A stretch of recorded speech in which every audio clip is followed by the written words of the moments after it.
Bien après, dans le livre 5, il y a une proposition 37.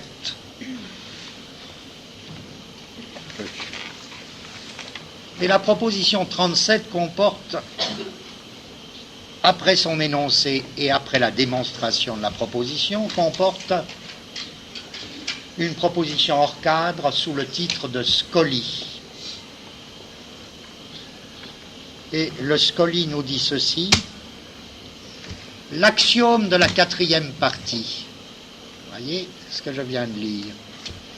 L'axiome de la quatrième partie concerne les choses singulières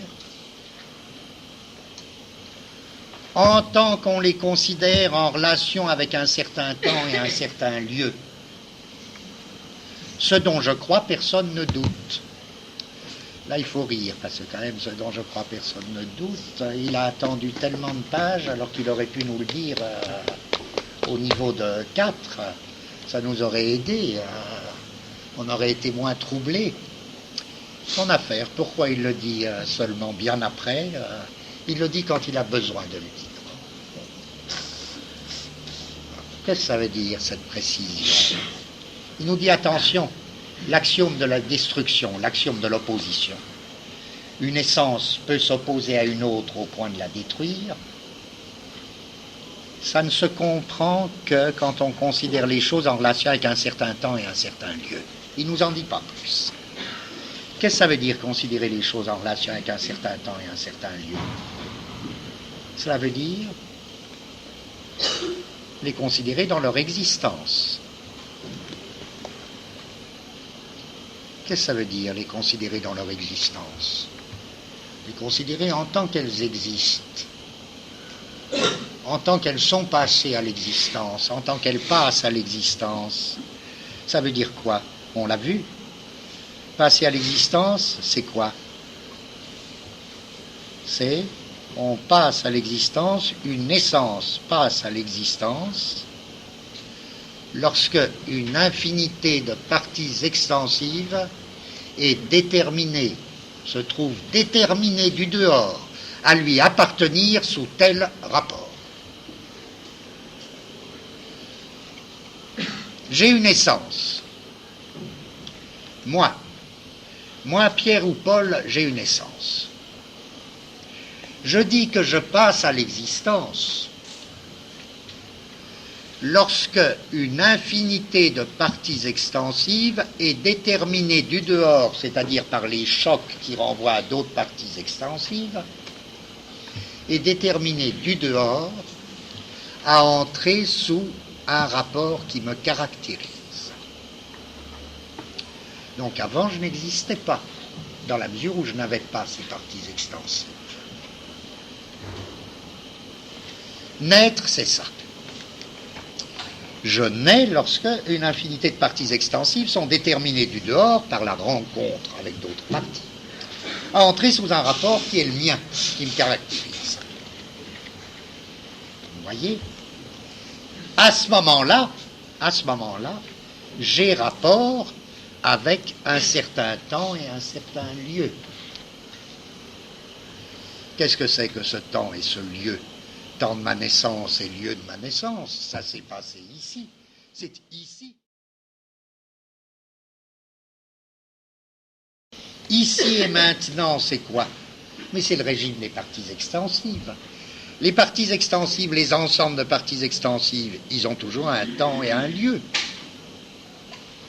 Bien plus, ça durera ce que ça durera. Les parties extensives sont déterminées du dehors à entrer sous tel rapport qui me caractérise, mais pour combien de temps? Jusqu'à ce qu'elles soient déterminées à entrer sous un autre rapport. À ce moment-là, elles passent dans un autre corps. Elles ne m'appartiennent plus. Ça dure un certain temps.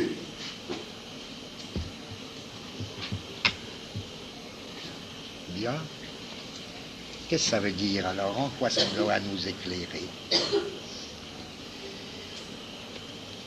En fait, je ne peux parler d'opposition entre deux individus que dans la mesure où ces individus sont considérés comme existants ici et maintenant.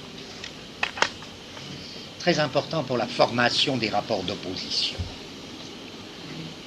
C'est uniquement dans la mesure où des individus sont considérés comme existants ici et maintenant qu'ils peuvent entrer. Ce n'est pas une question de bonté ou de méchanceté, c'est une question de possibilité logique. Je ne peux avoir des rapports d'opposition avec un autre individu qu'en fonction de quoi? En fonction des parties extensives qui nous composent, qui nous appartiennent.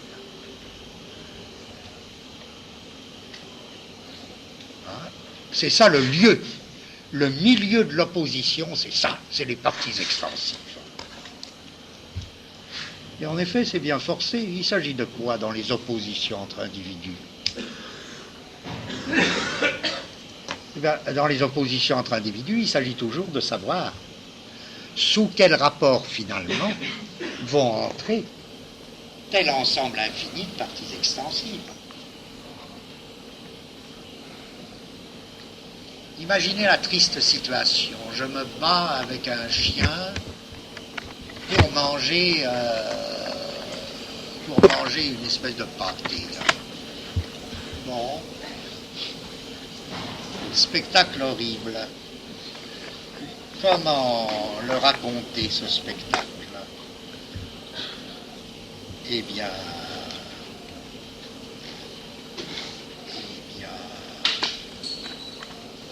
il s'agit de quoi? Vous avez trois termes, hein? La nourriture, le chien et moi. Alors je mords le chien pour m'emparer de son aliment. Le chien, il me donne un coup de patte. Bon. Qu'est-ce qui se passe? C'est quoi ça? Vous avez un ensemble infini de parties extensives sous le rapport viande. Vous avez un ensemble infini de parties extensives sous le rapport chien. Vous avez un ensemble infini de parties extensives sous le rapport moi. Et tout ça, ça tourbillonne. Et tout ça, ça s'entrechoque. À savoir, moi, je veux conquérir les parties extensives de la viande pour me les assimiler, c'est-à-dire leur imposer mon rapport. Faire qu'elles n'effectuent plus le rapport viande et qu'elles viennent effectuer un de mes rapports à moi. Le chien, il veut pareil. Le chien, je le mords, c'est-à-dire je veux le chasser, etc., etc. Lui, il mord, enfin on n'en sort plus. C'est le domaine des oppositions. L'opposition, c'est l'effort. C'est l'effort respectif de chaque existant pour s'approprier des parties extensives. Qu'est-ce que veut dire s'approprier des parties extensives? C'est-à-dire faire qu'elles effectuent le rapport qui correspond à tel individu.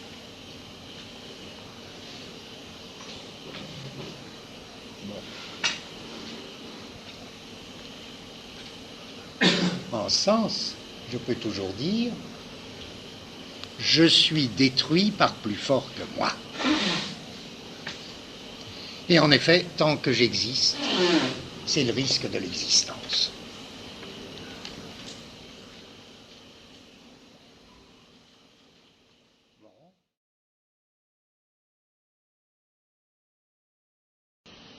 Et ce risque d'existence, et ce risque de l'existence, ça ne fait qu'un avec ce qu'on appelle la mort. Puisqu'encore une fois, qu'est-ce que c'est que la mort? C'est le fait que Spinoza appellera nécessaire au sens d'inévitable, que les parties extensives qui m'appartenaient sous un de mes rapports caractéristiques cessent de m'appartenir et passent sous un autre rapport qui caractérise d'autres corps. C'est inévitable en vertu même de la loi de l'existence. Une essence rencontrera toujours une essence de plus forte qu'elle,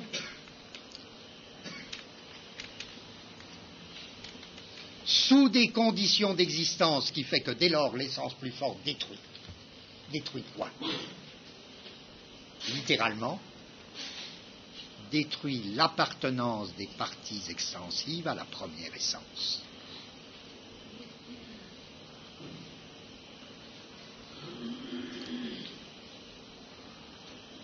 Bon, d'accord.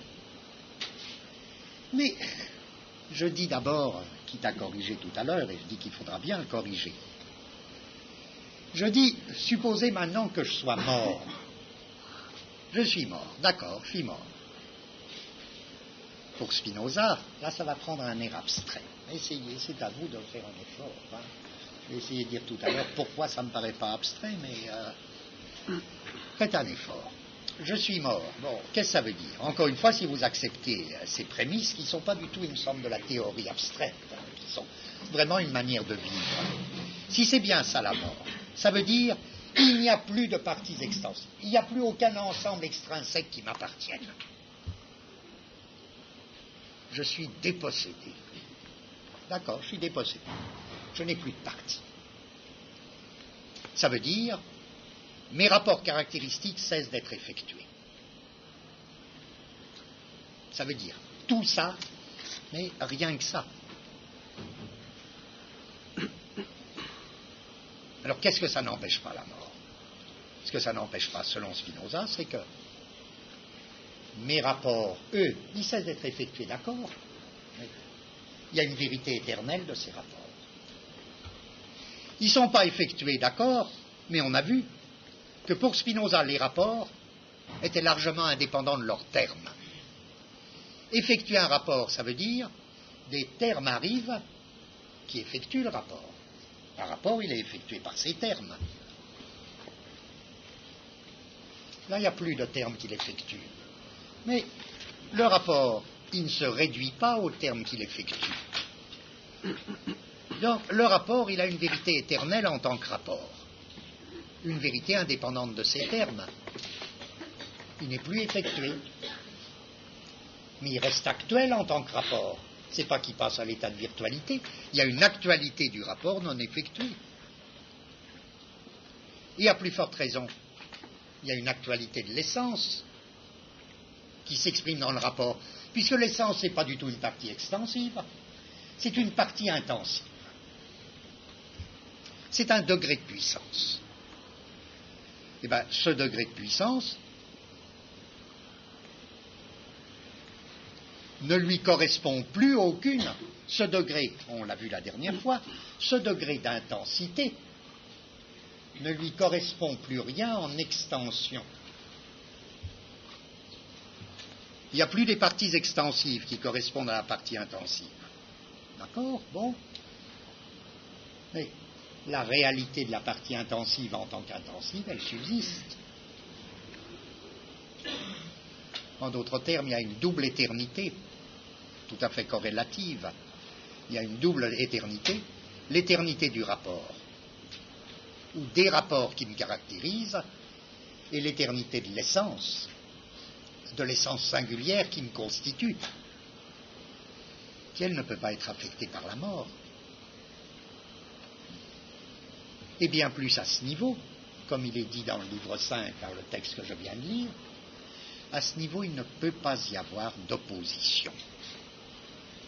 Pourquoi? Parce que tous les rapports se composent à l'infini suivant les lois des rapports. Il y a toujours des rapports qui se composent. Et d'autre part, toutes les essences conviennent avec toutes les essences. Chaque essence convient avec toutes les autres en tant que pur degré d'intensité. En d'autres termes, pour Spinoza, dire qu'un degré de puissance ou un degré d'intensité détruit un autre degré d'intensité, c'est une proposition dénuée de sens. Les phénomènes de destruction ne peuvent exister qu'au niveau, et elles ont pour statut, et elles renvoient au régime des parties extensives qui m'appartiennent provisoirement.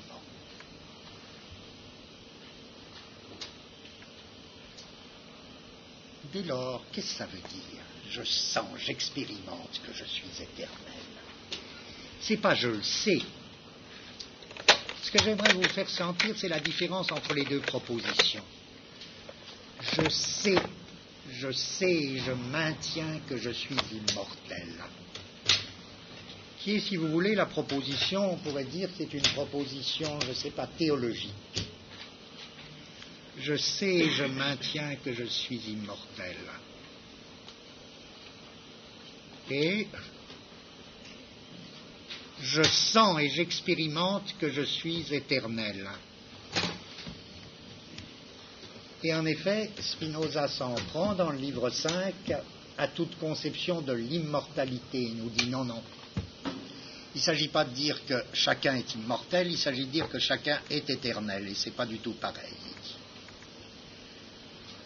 Pourquoi ce n'est pas du tout pareil? Comment ça se présente chez Spinoza? Qu'est-ce que c'est cette expérimentation? C'est plus que, je crois qu'il faut prendre le mot au sens le plus fort. C'est pas simplement je fais l'expérience, j'ai l'expérience. C'est plutôt faire l'expérience d'une manière active. Je fais l'expérience que je suis éternel. Qu'est-ce que c'est que cette expérimentation?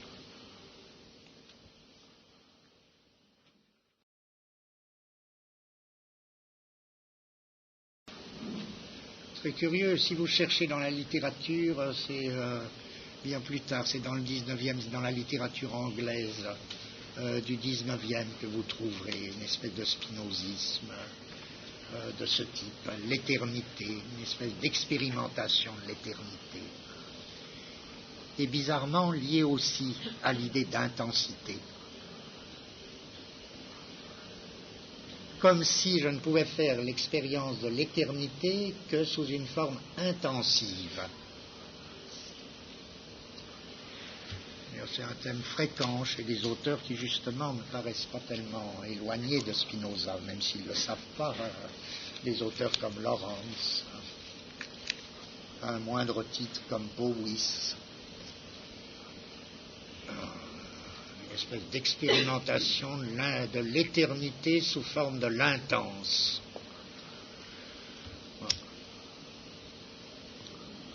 Voilà, j'essaie de rendre plus concret.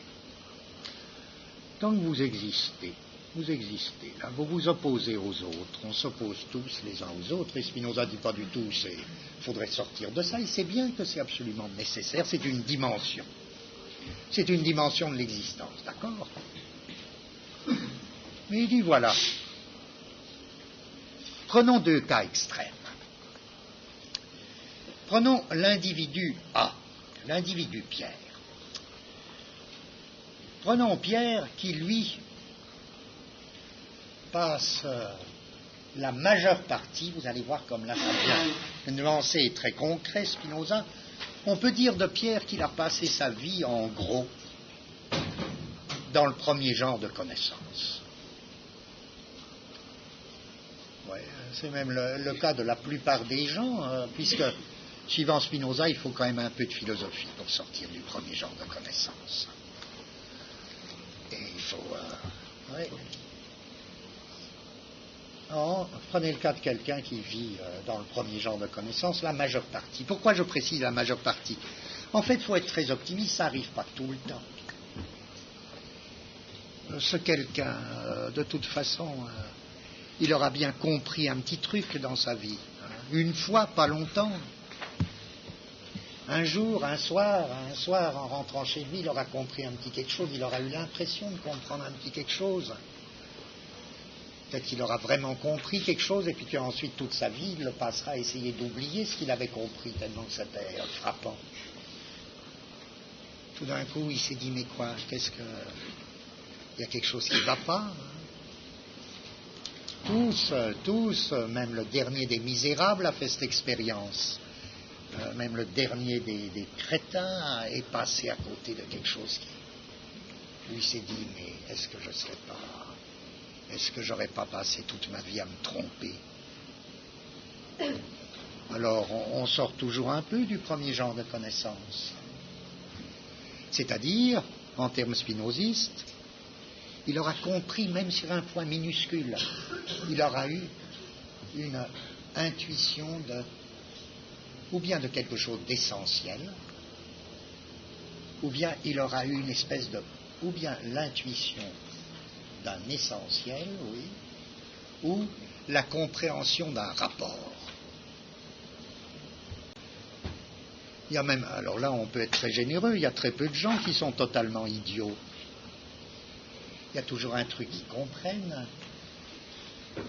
Je veux dire, on a tous notre petit truc, par exemple un sens, les uns ont...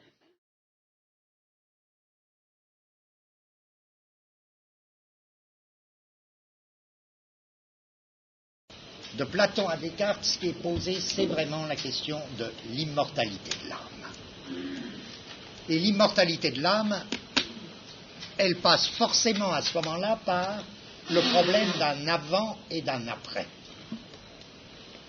Pourquoi? Qu'est-ce qui détermine l'avant et l'après du point de vue de l'immortalité de l'âme? À savoir, le moment de l'union de l'âme et du corps.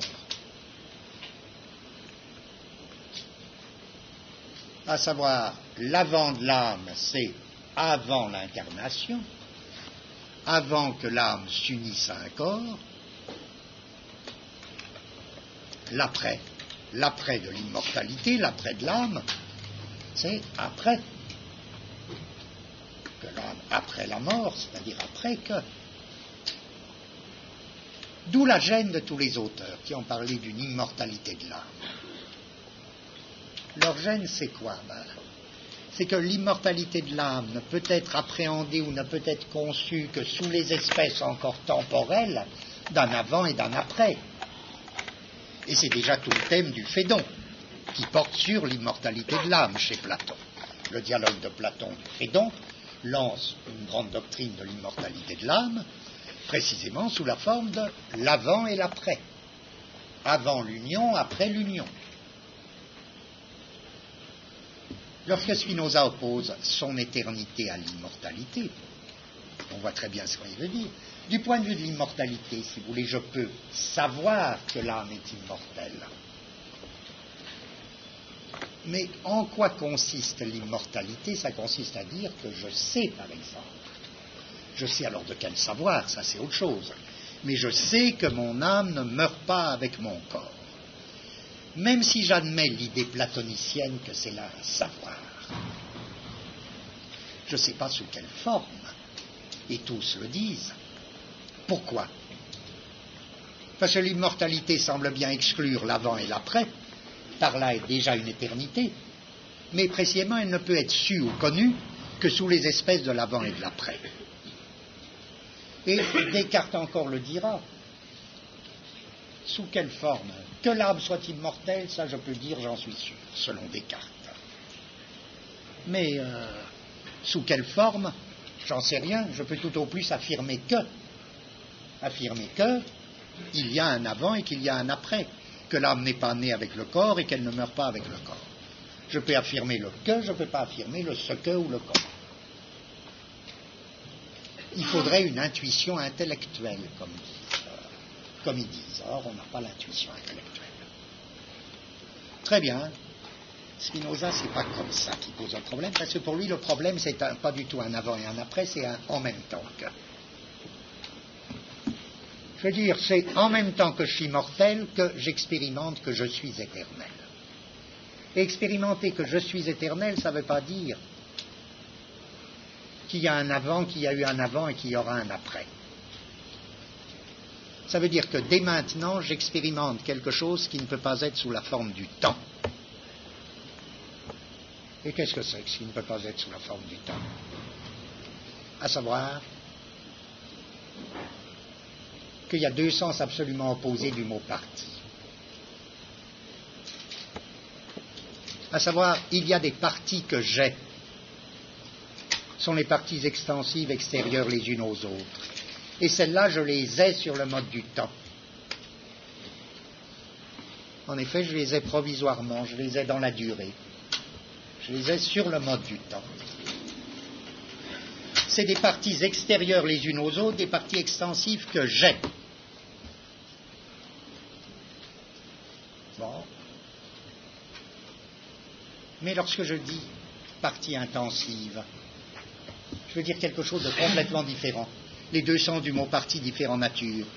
Parce que lorsque je dis partie intensive égale essence, c'est plus une partie que j'ai, c'est plus des parties que j'ai, c'est une partie que je suis. Je suis un degré de puissance, je suis partie intensive.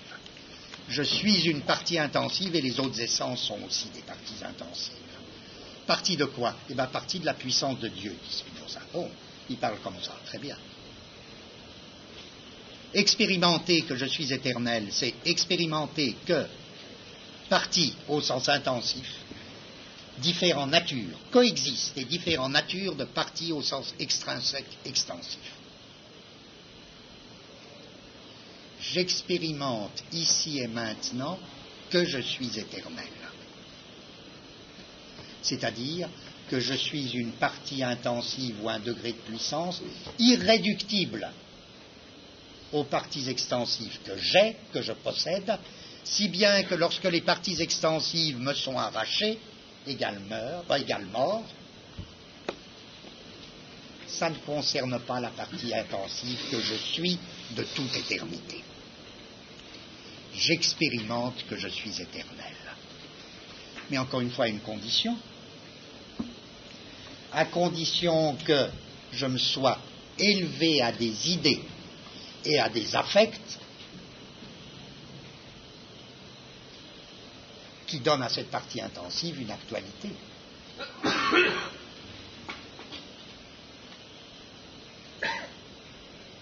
C'est en ce sens que j'expérimente que je suis éternel. Donc c'est une expérimentation qui signifie une éternité de coexistence et pas une éternité et pas une immortalité de succession. C'est dès maintenant dans mon existence que j'expérimente l'irréductibilité de la partie intensive que je suis de toute éternité, que je suis éternellement, avec les parties extensives que je possède sous la forme de la durée.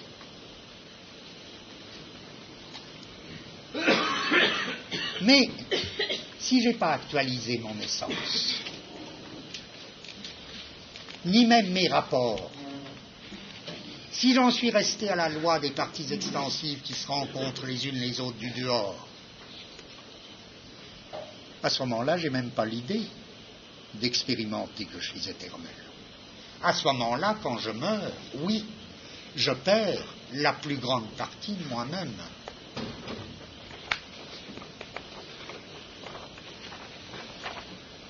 Au contraire, si j'ai rendu ma partie intensive proportionnellement la plus grande, qu'est-ce que ça veut dire? Là, évidemment, il y a bien une petite difficulté. Voilà qui met en jeu, si vous voulez, dans une espèce de calcul proportionnel, les parties extensives que j'ai et la partie intensive que je suis. C'est difficile puisqu'il n'y a pas de communauté de nature entre les deux sens du mot partie. Alors comment est-ce qu'il peut dire que les unes et les autres sont plus ou moins grandes relativement à l'autre?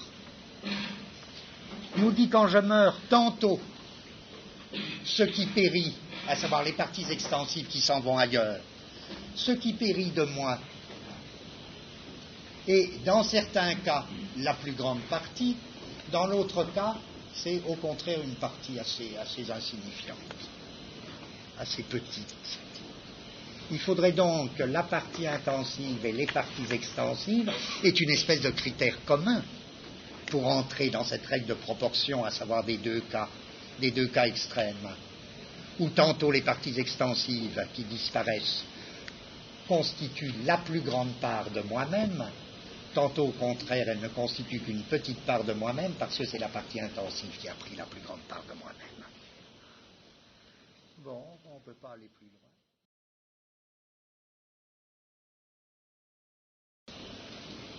À savoir, peut-être que c'est à nous, dans l'existence, d'établir cette espèce de calcul de proportion, ou de sens vécu de la proportion.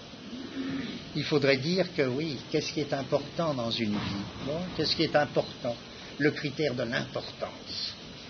À quoi vous avez donné de l'importance? C'est l'importance, il faudrait faire presque de l'importance, on appelle, ça c'est pas important, ça c'est important. Il faudrait presque en faire un critère d'existence, quoi.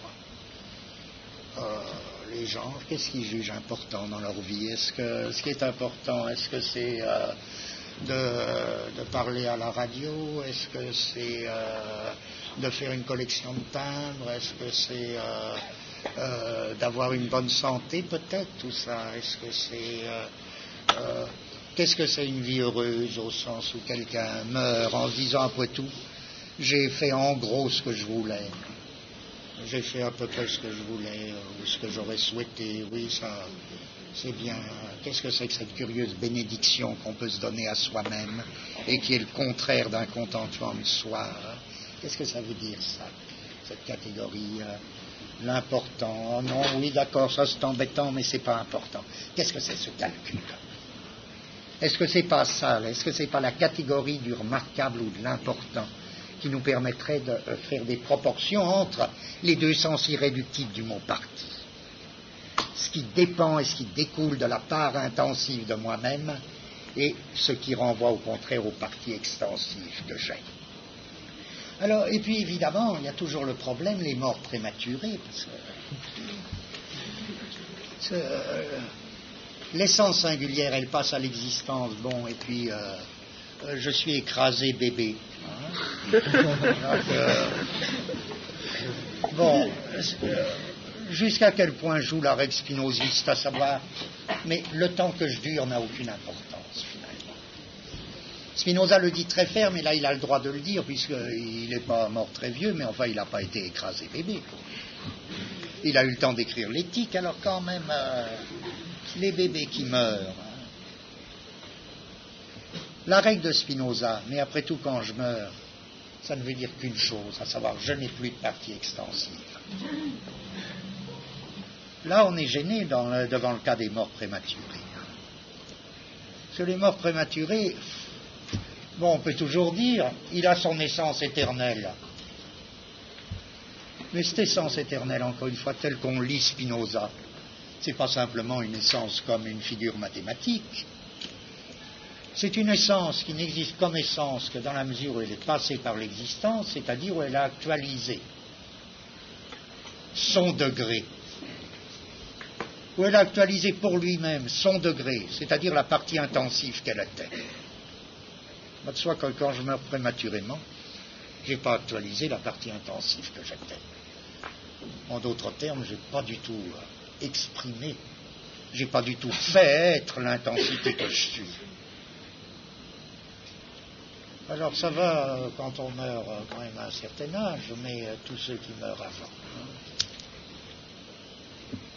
Là, je crois en effet qu'il faut plutôt... si on imagine qu'un correspondant aurait pu dire ça à Spinoza, demander ça à Spinoza, qu'est-ce que Spinoza aurait répondu? Je crois que là, il n'aurait pas du tout fait le malin, il aurait dit quelque chose comme, bah oui, ça faisait partie de l'irréductible extériorité de la nature, qu'il y avait, c'est comme toute la cohorte des gens qui ont été, qui seront, qui sont empoisonnés, etc. Que tout ce problème de la part extensive de nous-mêmes était tel que dans certains cas, il pouvait en effet faire. Je dirais qu'en termes spinozistes, il faudrait presque dire, celui qui meurt prématurément, ben oui, c'est un cas où la mort s'impose de telle manière qu'elle s'impose dans des conditions telles qu'à ce moment-là, elle concerne la majeure partie de l'individu considéré. Mais ce qu'on appelle une vie heureuse, c'est faire tout ce qu'on peut, et ça Spinoza le dit formellement, faire tout ce qu'on peut pour précisément conjurer les morts prématurées. C'est-à-dire empêcher les morts prématurées, ça veut dire quoi? Pas du tout empêcher la mort, mais faire que la mort, lorsqu'elle survient, ne concerne finalement que la plus petite partie de moi-même. Voilà, je crois, tel qu'il voyait, expérimentait et sentait les choses.